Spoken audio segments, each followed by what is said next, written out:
پاکستان تحریک انصاف خیبر پختونخوا میں نئی تنظیم سازی کے لیے طریقہ کار اور گائیڈ لائنز جاری کر دی گئیں۔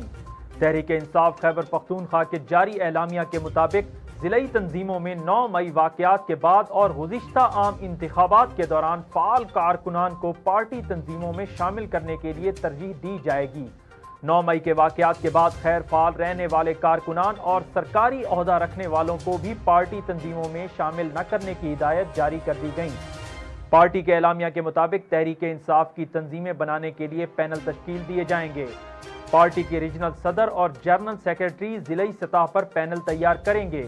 تنظیموں میں نااہل اور غیر فعال اور متنازع رہنما شامل نہیں ہوں گے۔ ریجن کے عہدیداروں کی تقرری 29 اپریل، ضلعی عہدیداروں کی 9 مئی جبکہ تحصیل عہدیداروں کی تقرری 23 مئی تک مکمل کرنے کی ہدایات جاری کی گئی ہیں۔ پی ٹی آئی اعلامیہ کے مطابق نئی تنظیموں کی حتمی منظوری کا اختیار صرف پارٹی کے صوبائی صدر کو حاصل ہوگا۔